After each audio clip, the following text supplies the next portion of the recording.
The following podcast may contain adult language and an abundance of graboids, so get ready, nerds, because we're talking Tremors with David Hewlett. Woo.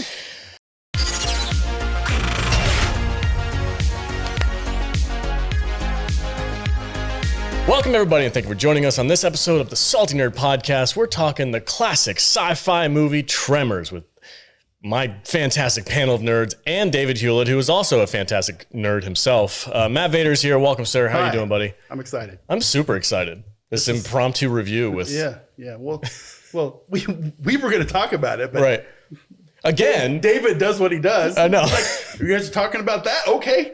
I'm in. I love Tremors. I like it. Also joining us, our ambassador of estrogen, Jude. Welcome. Hello. How are you doing? I'm good. I feel like David is like a graboid. Like, you know, once you think he's gone, he's not really gone. I'm in my underground lair. Yeah. That's right. Mm-hmm. Oh, that's... Yeah, you're in. Yeah, we should explain your blanket fort. Yeah, we'll get there in a second. Candace is also here. Welcome, sir. Yes, it's great to have my best friend David Hewlett on the show to talk about one of my all-time favorite movies, Tremors. And just like Burt Gummer, he's in his like fortified bunker talking about the movie. So Very true. Welcome, Hewlett. Welcome, sir. How are you doing? No, it's a pleasure to be here. How could I miss? Tremors was like one of those classic movies that actually made the jump from just the nerds to the general population, which I love. That it was like an accessible horror sci-fi, and we loved it for it. It's got some interesting DNA too. It's got a little bit of Jaws, a little bit of Jurassic Park in there. So yeah, it was actually originally called a whole lot of cheese. It was originally called Land Sharks. Land Sharks. Yeah. Was it? Yeah. Oh God, that would have been awful. Yeah. Not quite as catchy as Tremors. All right, everybody. So we're going to be diving into this movie. We're really looking forward to it. Thank you for watching this video. Stay tuned. We're going to be right back, and we're going to dive into Tremors, the first movie. Broke into the wrong goddamn rec room, didn't you, you bastard? Welcome back, everybody. Hey, if you like what we do here and you want to help support us, head over to saltynerdclub.com. We have some amazing material and content over there for you guys to enjoy.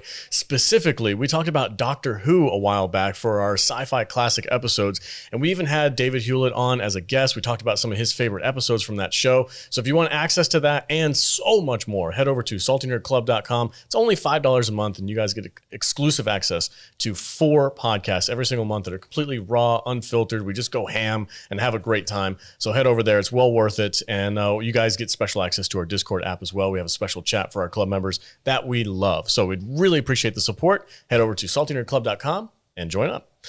All right. Tremors, the first movie. Jude, take it away. All right.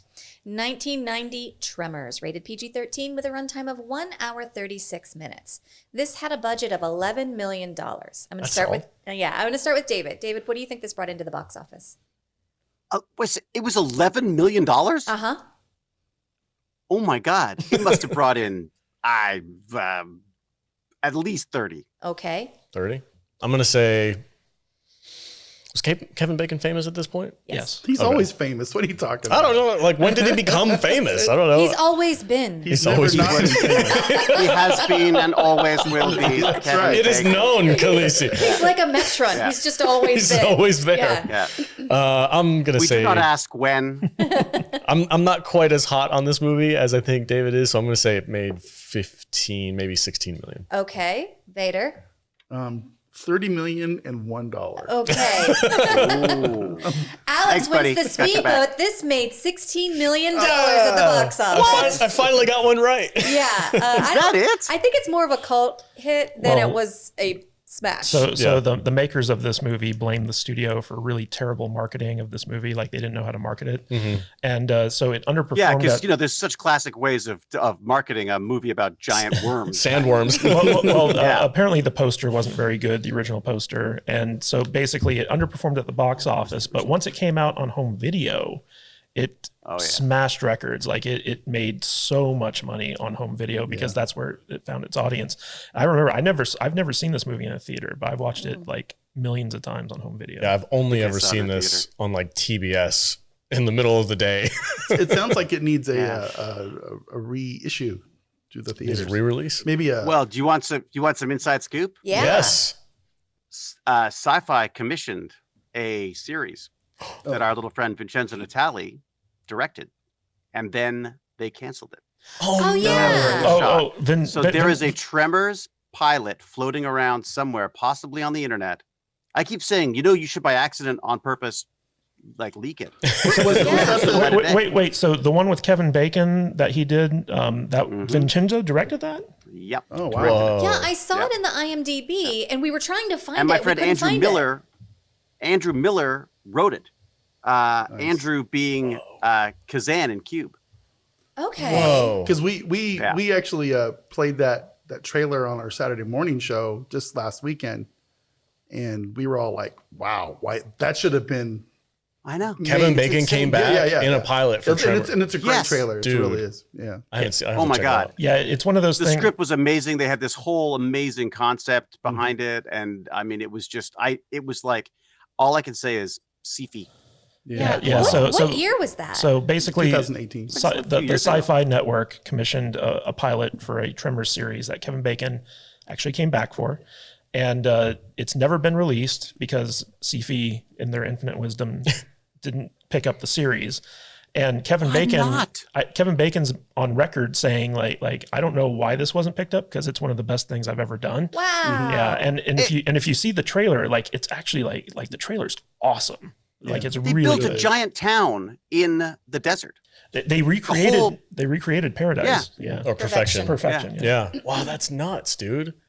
Somebody needs to buy it. You got to bug Vincenzo about that. When you talk to Vincenzo, you got to bug him about it because Oh, he can give us all the details. Shocked. Well, are you ready to talk about Tremors 1? Yeah, please. Let's talk about Tremors 1. Oh, yes, right. Sorry. Take it away, Jude. But I digress. So things are far from perfect in Perfection, Nevada. The goddamn sandworms are out of control. They've been sneaking up on people from under the earth and sinkholing them into their mouths. Earl and his sidekick, Kevin Bacon, instruct the residents of the small, isolated town to get up on their roofs to avoid the graboid tentacles, but soon discover that the ancient Earth dwellers are smart, adaptable, and unstoppable. Their only choice is to fight back. Good thing their neighbors, Alex P. Keaton's dad and new mom Reba McEntire, have an arsenal in their basement and have been readying themselves for the apocalypse. Coincidence? I think not. Those two people are my heroes. Yeah. When we were watching it, I was literally saying like Burt Gummer is Alex in like 10 years. Yeah. 100%. I'm going to go bald. I'm going to grow my mustache. That bunker is your life goal. Yes. And Reba McEntire is his wife, Tom. I've started with sound blankets, and then I'm going to progress to bunker. Yeah. Okay, yeah. This, I don't know, man. Like, I never grew up like loving Tremors, but it's always been on my radar as like, oh, that's a fun, goofy sci-fi movie, but I never really took it seriously. Upon rewatching it, I'm like, this is actually a damn good movie. Like, it's not just goofy, but it's actually good. It's well written. It's got setup and payoff. It's got the appropriate characters. Everything works really well. They use a lot of the same tropes from like Jaws and stuff like that. So I was like, okay, this is like way better than I ever thought it was when I was watching it when I was younger. Yeah. And then I just realized watching it this time that it's got some Jurassic Park DNA in it. Lex from Jurassic Park, the little girl in that movie is a little girl in this movie. And she actually carries through in the third one as well. So I was like, oh my God, it's freaking Lex from Jurassic Park. It was so crazy. I had such a great time with this movie this week. I watched it twice. I was like, this is so much fun. Really? Yeah. Oh, wow. Yeah, this is actually... I mean, I remember loving it the same way. Yeah. This is actually one of my all-time favorite movies. I love this movie so much. I grew up watching it. But more than that, it's the textbook example of a perfectly structured film. Like from a writing perspective, like everything that happens in this film happens at the exact right spot. The rising action happens, the complications and all that stuff. And it's kind of funny because the two writers of this movie, S.S. Wilson and Brent Maddock, so they were originally documentary filmmakers in the military. I believe it was the Air Force. I could be wrong on that, but they were basically in a small town in California, which was the inspiration for Perfection. Where it had the exact same geological landscape. It had the mountains and the cliff and the one road into town. And they were doing like field safety videos for the military. And at a certain point, they took a break and they sat up on a rock and they were both like, hey, what would happen if there was like something out there that would eat us if we stepped off this rock? And that was the genesis for this story. Mm-hmm. And S.S. Wilson is actually the inspiration for Burt Gummer. Like basically like that's him. And they were friends with Ron Underwood, who directed this movie. And he was a National Geographic documentarian at the time. And so when they wrote the script, they handed it over to him and he kind of added a lot of the zoological stuff to it. And it was through their collaboration that we got like this excellent movie. But one of the funny things about this, and I want to talk to David about it, is that Kevin Bacon, so like at the time when he signed on to do this movie, he had a wife who was pregnant and he needed the money. And so he agreed to do this movie. And for the longest time after it was done shooting, like he almost had a nervous breakdown while they were shooting because he's like, I can't believe I'm fucking doing a movie about underground worms. Like he was embarrassed about this movie for like a long time. Like he'd never seen it after he finished shooting it, and he didn't even want to acknowledge it when he was doing interviews and things like that. He didn't do any press for it. But then like later on down the road, he saw it. And because of all like the fan support for it and stuff like that, he eventually came along. He's like, you know what? That movie wasn't that bad. So I wanted to ask David, we've talked to other actors on the show who like done stuff because like they had another kid on the way or like they needed to buy a house or something like that. What do you think about Kevin Bacon's take on this, where he was actually embarrassed for being involved in it? It's funny because I think it's kind of a common thing. I think there's people who aren't like sci-fi fans or aren't horror, maybe not slasher, but that or sci-fi horror, that kind of stuff. I think they just assume it's crap. I mean, that's, whereas like for me, I get excited about that stuff. Like, I don't know why. I watch it. I love the stuff. I always enjoyed like the late night crazy, the weirder, the crazier, the more violent, the more gooey, gory, the better for me. So I guess I'm lucky in that when I get to do them, I love it. It's like, that's my thing. But I remember, even as a young actor, I remember doing Scanners 2 and going like, what am I doing? Why am I, the only claim to fame to this movie is that, Cronenberg directed the first one. So I know that feeling of going like, oh, I've got to watch my career. How does my career go? And sometimes you sort of forget to enjoy where you are and what you're doing. And I feel like no matter what the project, if you can get into the right headspace for that, if you can go like, okay, this is going to be fun no matter what. I think it makes a huge difference. Or the other thing that's really weird is sometimes the camera picks up the energy that you're not enjoying yourself. And people go like, oh, wow, you were so dynamic. And your eyes were sparkling all the time. The whole time you're just going like, just get me home. So I can both understand. I completely understand that kind of sentiment, especially back then when there was definitely this is back in the day when people were like, I don't do television. Yeah. I only do films. Mm-hmm. You know what I mean? There was definitely a perceived, there was a perception of what a quality film was and what wasn't. Now we make B movies as A movies. That's all we do. Right. Avengers is just a B movie with an A budget. You know what I mean? So, and I think, I get it. Yeah. I think a lot of not every actor has that inner nerd inside that's like, oh, I'm doing something so weird and it's so fun. Like, just because you're an actor doesn't mean that you have that weird kink for like weirdo movies. I think it's I think some of them are artists. Some of them feel they're artists. Yeah. Some of them feel like they're businessmen or businesswomen. I mean, I understand there's different perspectives. I know that mine is very different. My perspectives are different because I started in the filmmaking side of stuff. Like, so it was my friend making movies. And so I was just there to help that happen. And I've always sort of brought that with me to the films because it just makes the whole process more fun, frankly. You seem like a real enjoying the journey kind of an actor. I've learned to become that. I've definitely gone through my I don't do these. This is below me. I've definitely been there, but reality is pretty good at slapping you around and going like, dude. Yeah. I think I can see Kevin Bacon's perspective though, because he's out in the middle of the desert and he gets covered in that scene where he gets covered in shit water by the septic tank he's pumping out. And okay, act like it's poop. And I can imagine like, oh my God, what am I doing here? Like when we make you do skits with us. Actor. Well, I went to Juilliard for this. Yeah. I made Footloose. It's funny because the guys who wrote this, before this movie came about, they had written the Short Circuit movie. And based off of the success of that movie, they were able to get this one going. And the director of this film, Ron Underwood, I always wondered like what happened to him because like he was like a big like documentary filmmaker. This was like I think this was his first like major motion picture.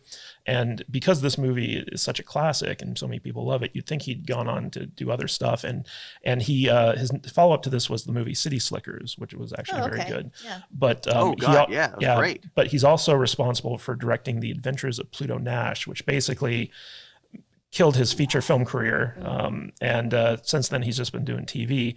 But when I saw that in his IMDb, I was like, oh man, because Adventures of Pluto Nash, for people who don't know, That's with Eddie Murphy. it's with Eddie Murphy, but it's like one of the biggest financial like flops like in movie history. Some of our club members are trying to get us to watch that movie, and I'm like, I'm not doing it. Yeah.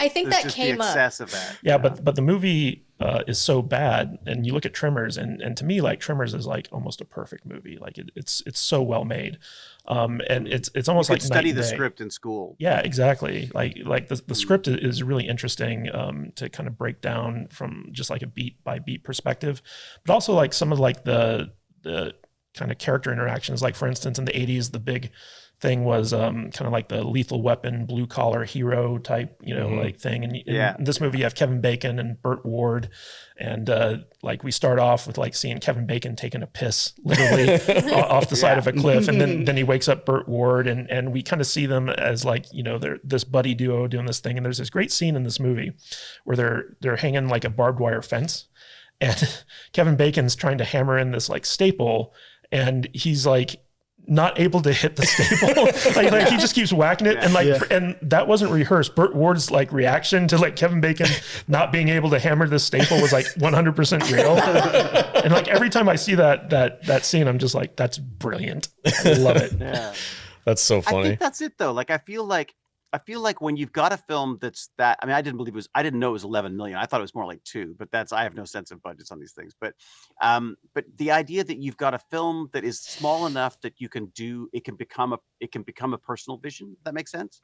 Like that filmmaker can make the film the way he wants to make that film. When you get to the Pluto Nashes, you're dealing with like assistants to the assistants of Eddie Murphy who think that they should have their daughter in a scene. I mean, it just becomes impossible. I mean, I find I've done a tiny little bit of directing and I can't get over at just how it's death by 1,000 tiny little concessions. You know what I mean? Like, unless you can go in with a very, very clear vision, or you're forced to go in with a really clear vision because that's the only money you've got, then I feel like it's very, very hard to keep a handle on this stuff. So, I like the dynamic between Kevin Bacon and Burt. Like they're kind of like buddy hijinks. Yeah. They're businessmen. They're trying to get out of this hellhole. We're trying to do everything we can to move. I understand that because I kind of want to get out of Vegas a little bit. Growing up in a small town, every small town has those two guys. Yeah, for sure. They have big aspirations. They know who everybody is. They patch everybody's fences. They go round up all the cattle they got out the night before. And there's the great running joke where like every time they have something that like they want to do, they have to rock paper scissors for it. Yes. And Burt Ward always wins, and he always just does scissors. Kevin Bacon can't figure out how to beat him. So V, what do you think about this movie? I love this movie. You do? Yeah, this is a great movie. Okay. I've always liked this movie. I was worried you were going to think it was like too campy and stupid. No. This is just one of those movies that kind of gets its hooks in you, and you just go along for the ride and enjoy it. I mean, it kind of jumps off a cliff and with the sequels, but this movie, if you just leave it alone, right? It's a classic. It really is. It's a cult classic, and it's fun every time you watch it. You know what I mean? The characters are all fun. It's like it's structured well. Like Kate just likes to point out, the graboids are kind of that second movie. Where did that name come from? The second movie? Yeah. Okay. No. Was it this one? That's what I like. Graboid. That's it. Graboid. Yeah. Yeah, that's Victor right. Wong's Oh, character. sorry. He's like, Not Pat graboids. That's what they're called, graboids. Yeah. And then he immediately gets murdered. Yeah. But this movie is just got, for nerds like me, it's got everything you want. It's fun, and it's kind of scary. There's some jump scares. Straight up horror movie elements in this movie. It's when the pig farmer or sheep farmer gets sucked down his head just sitting there in the sand. That's kind of freaky. You know, it's like, oh, I don't know if I'd let my kid watch that scene. So, you know what I mean? So Vader, yeah. I got to ask you. So you know the scene where like the doctor's car gets pulled in and his wife's there and she's getting eaten by the graboids. Mm-hmm. Did Terrifying. you recognize the actress who played the doctor's wife? I didn't. I wasn't paying that close attention. I did not. So that is the baby mama of Captain Kirk in Star Trek 2. Oh, What? Really? Yeah. oh, Carol Marcus. Yeah, Carol Marcus. I did not realize that. That's pretty neat, actually. That's a fun little factoid. He was too busy there. screaming. Yeah. So there are two things I wanted to let David Hewlett know about this movie. He's just here to talk to David. Yeah. We can all leave, guys. Yeah, talk amongst yourselves. So the first off is that the original name for this movie was Land Sharks. And because of the Saturday Night Live sketch, they decided to change the name because it sounded too comedic. Originally, they changed it to Beneath Perfection or Under Perfection or something like that. And eventually... That's not asking for trouble. And eventually the studios changed it to Tremors. But one of the cool things about this movie is they actually, because this was pre-CGI stage, all the creature effects were practical. But the original design for the graboids made it look very kind of like a heavy foreskin phallic symbol. Kind of, still does. And the original, when they took a look at the original design for it, all the crew was like snickering because they were like, "That's a dick," and so like they had to like kind of hastily redesign the graboids before production began. David, have you ever been in a situation where like a giant dick came up from the earth and tried to eat you? Yeah. Oh boy, if I had a dime for every giant dick that came at me. I hear Well, have you ever been in a situation where like the production had to change something at the last minute because it just didn't work out? There's definitely things where you could sort of, when you get to set, you go, that's ridiculous. I mean, there's even just like with wardrobe stuff where you get on set and you go, I can't get through the door with this thing on my head, or just little practical things. There's a great example of Cube, where in Cube we had, the whole thing is about opening and closing doors, and we get to set the first day and the door, like basically I open it and it falls off the wall, and it's like, okay, lunch, and everyone's, and you have to, and eventually it ended up being like a guy with a little piece of filament helping the open and close them. So there's one of the things I love about film is that you're constantly in this kind of like emergency fix mode. You're constantly in MacGyver mode, right? Where you go, no, oh my God, you're right. Either you go, shut up, I'm doing it anyways, or you go, oh my God, okay, we got to fix this now. What's the fastest way to do it that no one's going to see on film? You go to a film set, it's always so disappointing because you're like, really? They didn't even bother doing the back of it? Like, it's like, yeah, I would never see it. You know what I mean? So there's definitely been a few situations like that where they've gone, you know what? That's maybe that spandex suit's a little tight. Maybe a cup is in order. Speaking of practical effects and stuff, that's one of my favorite parts of this movie. You guys know I'm a sucker for practical effects. So when they have these worms and they're like, it's got to be somebody in a suit who's just like flopping up and over it and stuff like that. And then the other thing that really struck me is how they show you that the tremors or the graboids are under the ground. And I'm like watching this movie and you see the dirt like rise up and then shoot across in a different direction or whatever. And I'm like, I want to know how they did that. Like my assumption is they dug a trench, put a tarp over it, filled the tarp with dirt, and then just somebody was underneath it with like a ball, with a roller, like a roller or something rolling underneath go. it. But I was like watching it and I'm so fascinated by those things. And I love the aesthetic of just being in the middle of the desert, because we live in the middle of the desert and it's kind of like, oh, it just happened just in our backyard. It's kind of cool. Yeah. Well, it's funny because this actually took place in California, that's where they shot it, even though it's supposedly in Nevada. But they did the monsters right in the sense that like a good monster movie never shows you the monster, right? They always try to like hold that back for as long as possible because that's what makes it scary and interesting. And what's great about this is that it kind of interweaves like a good mystery at the first half of the film as like the characters are discovering things about these monsters, and it unfolds later on. And the thing I love about this movie is like they never kind of give you straight answers about what the monsters are, where they came from, all that other stuff. And so you're able to kind of like theorize about it with your friends after you watch the movie. So one of my favorite scenes, I'm going to say my favorite scene, I'm going to pitch it to David. My favorite scene is when the Tremor makes it into the bottom of the bunker with all the guns, and Reba McEntire and my hero are in there, and they're just blasting away at this freaking thing. And they're like, we did it. It's such a red-blooded American gun-loving thing to do. And I was just like, I feel it. I love it. It was so much fun. That's by far my favorite scene. And I love that they actually were able to get the upper hand on the Tremor. Or on the, I call it Tremor. I don't get The graboid. The graboid. I don't know. It's a weird name. They actually make fun of that in the third movie.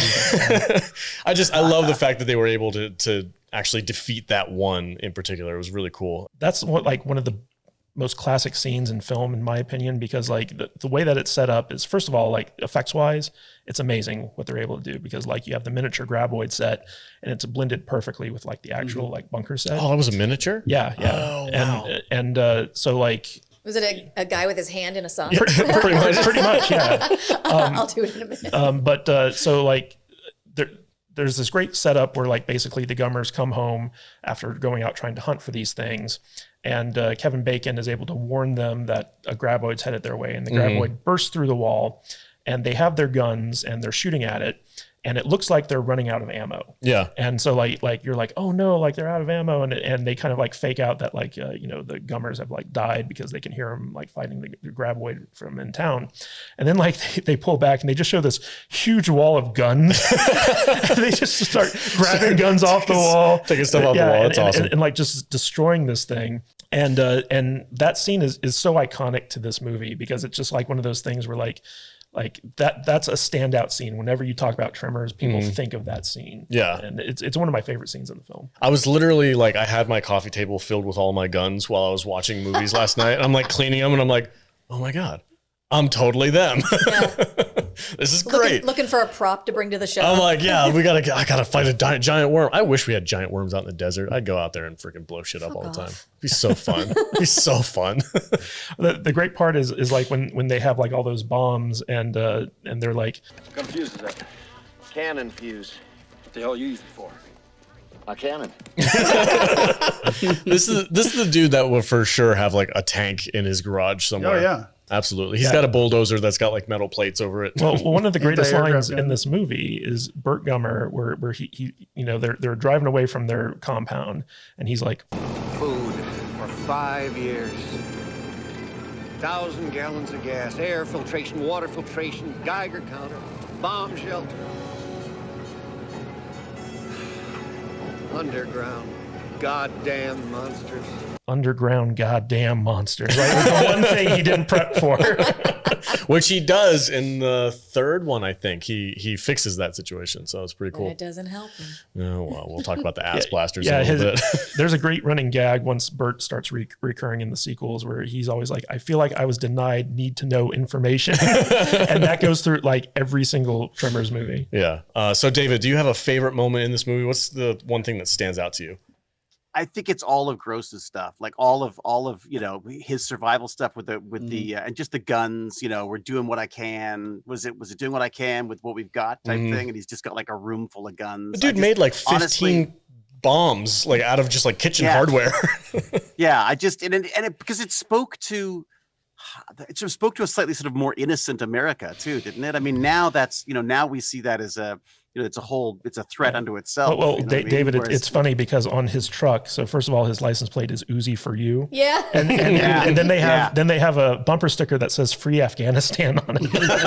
Oh my God. I didn't even notice that. Jesus. I mean, this is the thing. I mean, it's like, I loved that character. Also, I grew up with, Alex B. Keaton and Family Ties. So Family Ties just ended its run right when he signed on to do this movie. And this is the only thing he's done since. You guys told me that and it blew my mind because I was like, he doesn't look old enough to play a dad from the early 80s in a sitcom. Like, he just hasn't aged since the 80s, I guess. Yeah. It's pretty crazy. So David, I met him briefly my sister did a show called The Stanley Dynamic or something. It's like a kid's show. And he came in as a grandpa at one point, which was kind of wild. What was he like in person? Odd. Like he's like, well, he is. He's kind of like one of those, like, sort of just a little bit out there. You know what I mean? But that was, it was kind of neat to see him. I just, because I thought I was going to be Alex P. Keaton when I grew up. Like that was my That was my goal, was to be like a red-blooded conservative American. That was my it's never too late. It's never too late, David. And now I'm in my bunker. Do you still have the elbow patches on your suit jacket that Alex P. Keaton had? I'm named after Michael J. Fox's character, Alex. That's right. My sisters watched that show when I was, I don't know, being born or whatever. And my mom was like, what do you want to name him? And they're like, Alex, just like Michael J. Fox. So that's where I got my name from. Oh my God, that's hilarious. You know what? Michael Gross is the only character on that show whose name I can't remember. What was the dad's name? Do you remember? No. Anybody? Dad. Okay. All right. I can look it up later. It's going to bother me, though. All right, guys, before we continue this conversation, we're going to take a quick break. So stay tuned. We'll be right back. Fuck you!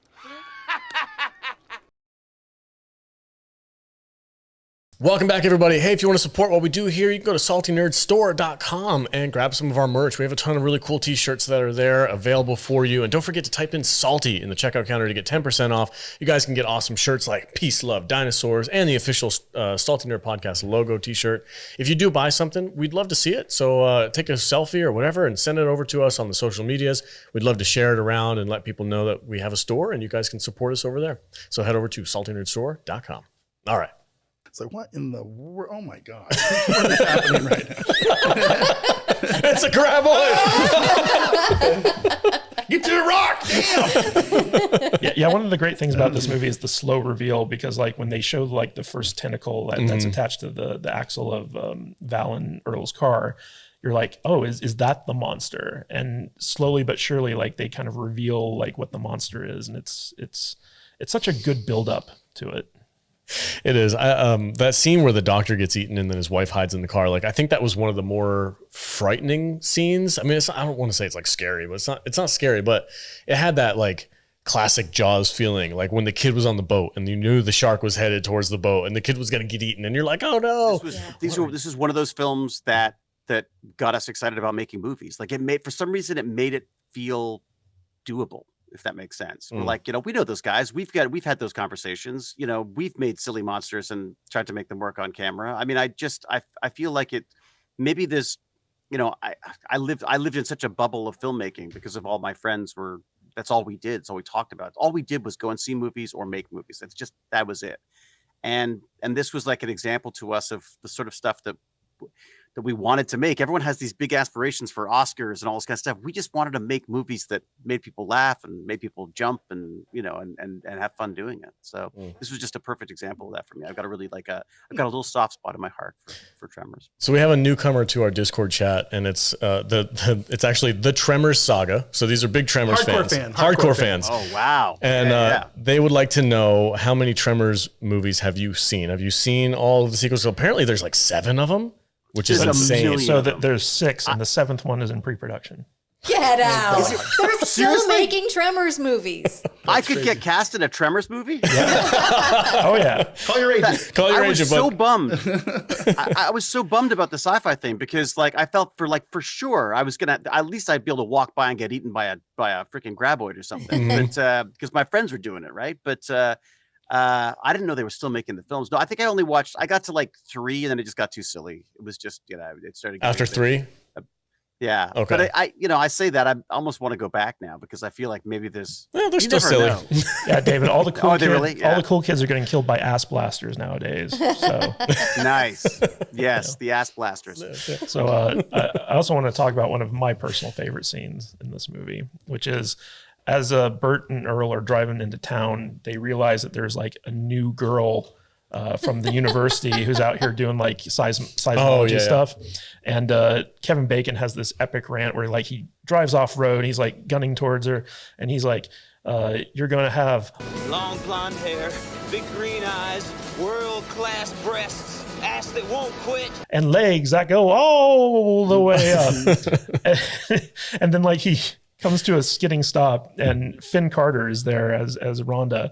And he takes one look at her and he's just like, oh. It's funny. He's like legitimately upset that she wasn't just like this smoking hot supermodel. She was cute, but like he pulls up doing and like science stuff in a bikini. He doesn't even want to talk to her. He just totally cold shoulders her the whole time. She's got like sunscreen on her nose, and she's got like this big floppy hat. But what's funny is the actress who plays that role, Finn Carter. So like she's kind of like, she did a lot of TV stuff, and she went on to be the first wife of actor Steven Weber from like Wings and stuff like that.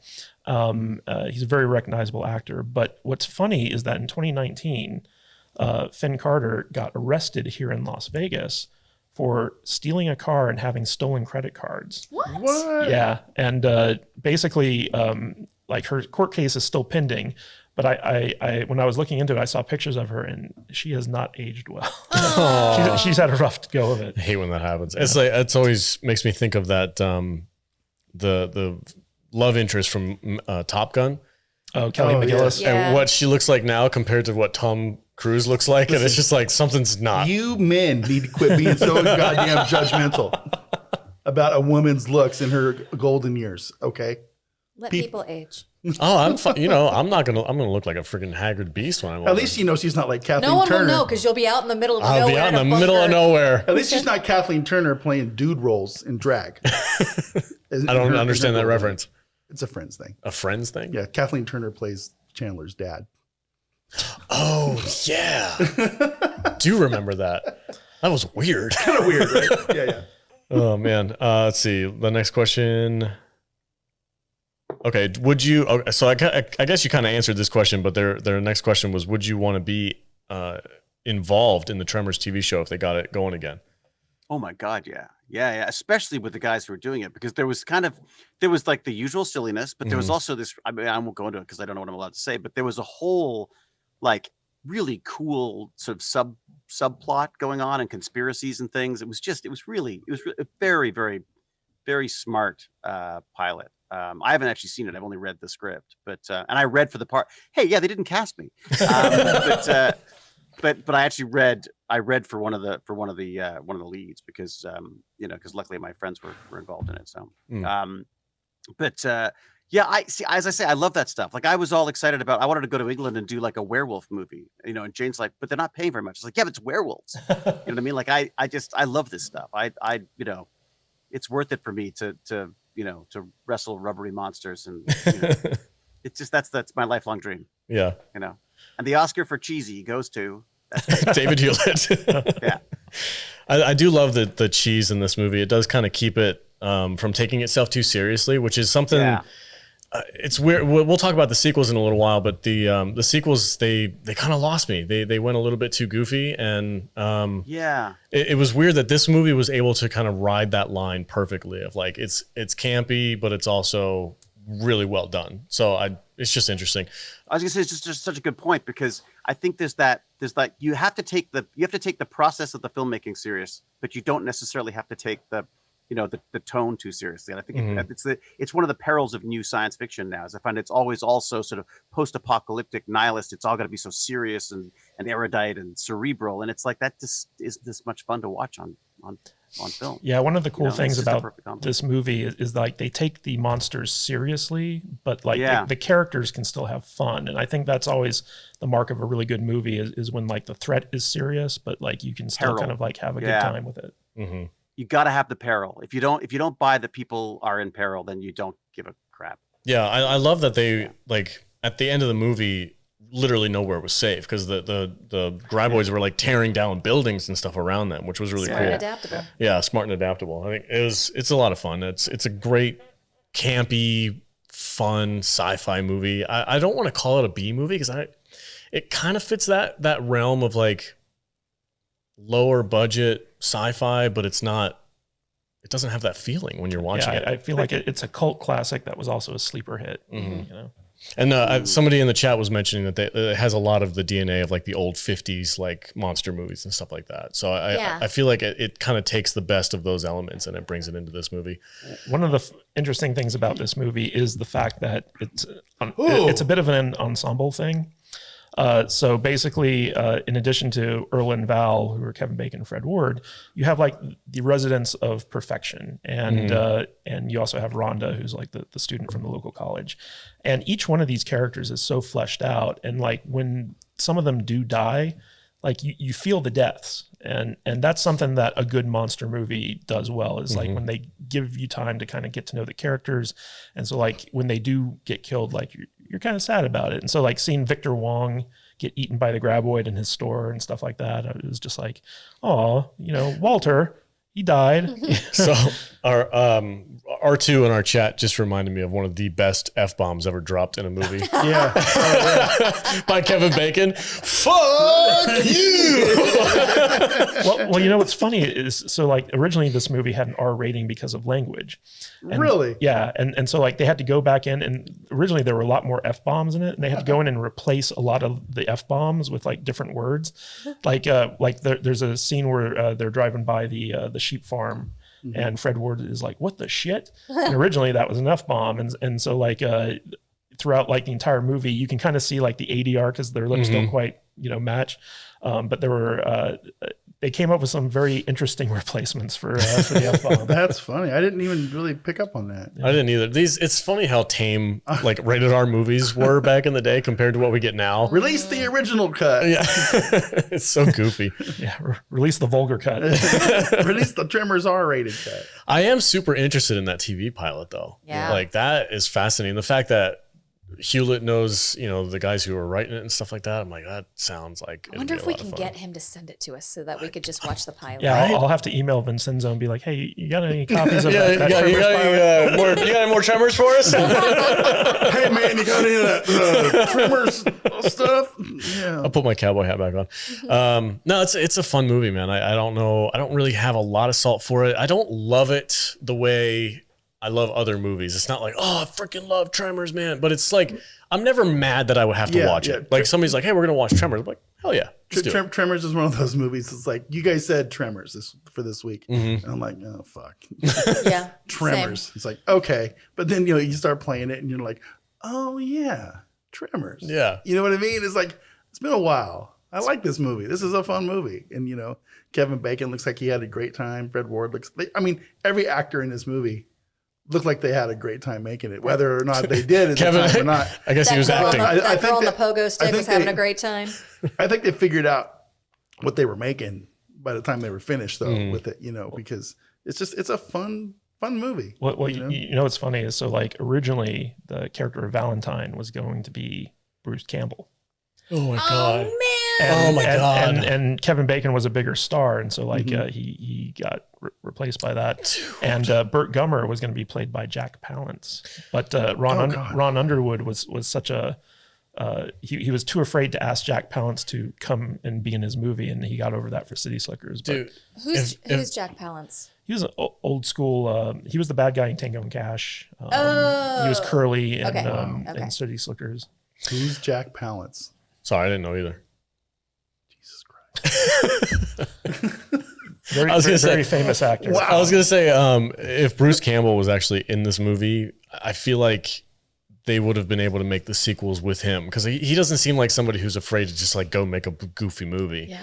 I feel like Kevin Bacon didn't like this movie, and he didn't want anything to do with it. So that's why he's not involved in any of their other ones. Kevin Bacon isn't an actor. He's an actor.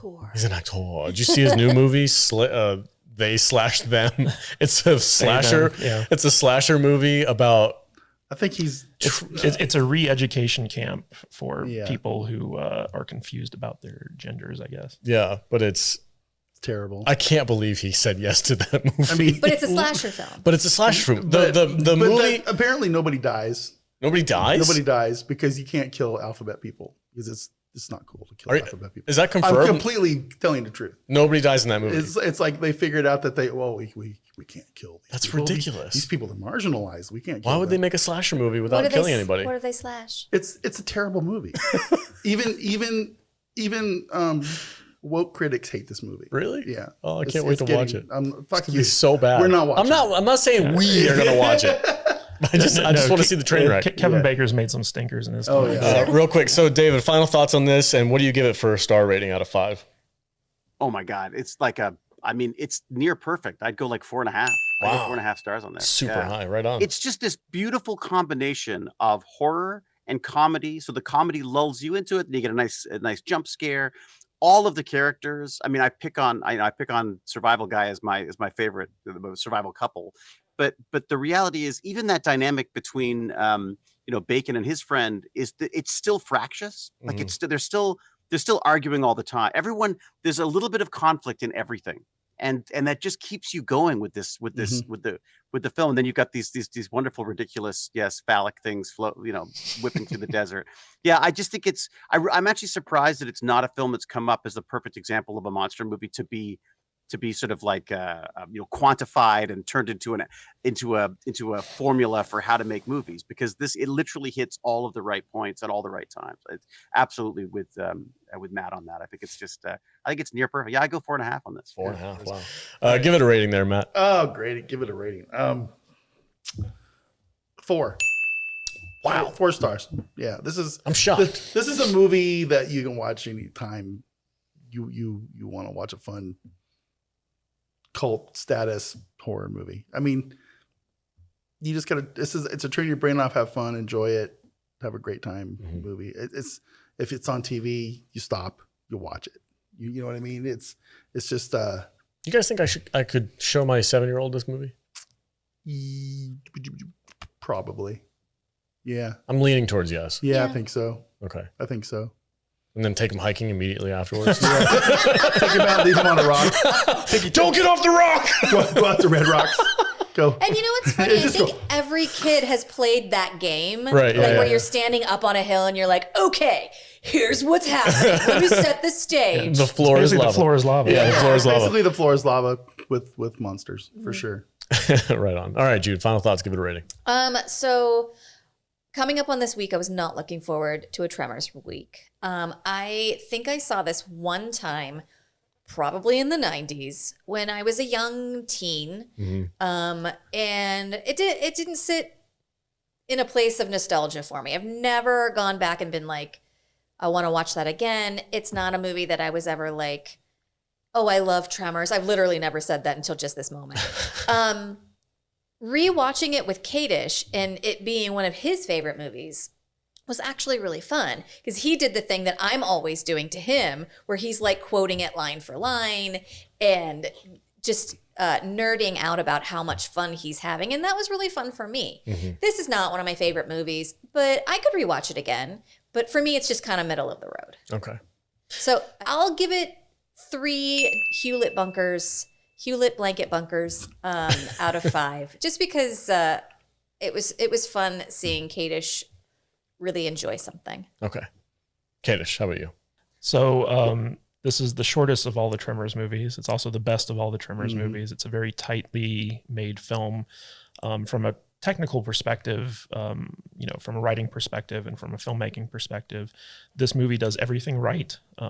Beat for beat, it is perfectly paced, it's perfectly structured, and the way that they handled the reveal of the monsters and the mystery surrounding them and the development of the characters and the escalating action and the complications and the reversals and stuff like that, it's all textbook perfect filmmaking. And to me, a 5-star movie is a movie that you can watch 1,000,000 times and never get tired of. And Lord knows I've watched this movie probably 1,000,001 times. I love it. I think Kevin Bacon and Fred Ward make a great kind of like on-screen buddy duo. Everything about this movie just tickles me, because it not only is it nostalgic, but it's like genuinely good, and I have a good time every time I watch it. And so for that reason, I have to give it 5 stars. This is a 5-star movie for me. I wouldn't say it's a perfect movie, but it is a very, very good movie, and I can't get enough of it. I love it. And 5 stars? 5 stars. She ain't perfect, but she's perfect to me. I mean, I feel like I'm stretching it with a little bit with my 4. I was surprised you gave it a 4. Hey man, he's an original. He's a one of a kind. Hey, my best friend gave it 4.5 stars. It's true. Yeah, it's true. I'm gonna give it 3 stars for me. I enjoy it. It's not something that I'm like constantly going back and rewatching, but I'm never mad if I have to, or if somebody's watching it. I'm like, oh yeah, I'll check out Tremors. It's a cool, fun movie. So solid, strong 3-star movie for me. I really enjoy it. I think it's a lot of fun. It's got a lot to love, and the underground gun bunker is just on point. I need one in my life. So, all right, everybody. Thanks for joining us on this episode. We're talking about Tremors. A lot of fun. We were so happy to have David Hewlett with us. Where can you find Vader on? That was a weird question. Where can they find you on the socials, buddy? You can find me at Matt Vader 74 on Twitter and YouTube and Instagram. And I'm really talking very low right now. And the Facebook, all the big socials. I'm at Matt Vader 74. Right on. Jude, where can they find you at? You can find me at I am Jude Juju on the socials. Okay. Matthew Kadish. You can find me at Matthew Kadish, Kadish on Twitter. KadishBooks.com takes you to our Amazon page. And if you'd be so kind, if you're listening on Spotify or Apple iTunes or podcast or whatever it's called nowadays, feel free to give us a 5-star rating because we're trying to get up to 200 of those so we can get officially accredited as movie reviewers on Rotten Tomatoes. I feel like your hatred for Apple products came through when you said that. Apple, whatever they're called, podcast or whatever. I don't use Apple products, but I've been thinking about, if you do, whatever. I've been thinking about bucking the trend and going back to Android phones too. Yeah, have fun getting hacked. All right, David, where can people find you on the social medias? You can find me in my underground pillow lair at techbandits.org is the best way to get me. And thank you so much. This is always like such a pleasure, and I always wish I could stay longer. We're so happy to have you. Every time we're always blown away. Kadish would be like, "Hey, David wants to join us for this movie," and we're all like, "What? Us?" So, well, keep me posted because I'm always in. I love this stuff. You can find David live streaming from undergroundbunker.com. Yeah. Yes, exactly. Right on. Well, thank you so much, David, for being here. Really appreciate it. I hope you have a great day and have fun on your live stream. I know you got to get going, so have a good day. I shall indeed. Yes. All right. And as they say, stay salty. Stay salty. All right, guys. Thanks for watching the video. If you want to join us on our Discord app, go to saltynerdiscord.com. We have a ton of fun. We have live chats all the time. We do watch parties on Mondays. And actually, you've been doing more of them lately. Lots of watch parties. A lot of watch parties. So here's the thing, man. We watch a lot of really shitty movies for this podcast thing that we do here. And, like Tremors 3. And I can't watch them alone. I can't. I need people to amuse me. Yeah. So I can get through these things. In the chat. So yeah, for sure. Right on. So you're doing a service for Vader when you jump in the yes, chat. you are. You are my therapy and my coping mechanism. My support group. Watching some of these movies we have to watch for sure. All right, folks. Thanks for watching the video. Stay salty, my friends.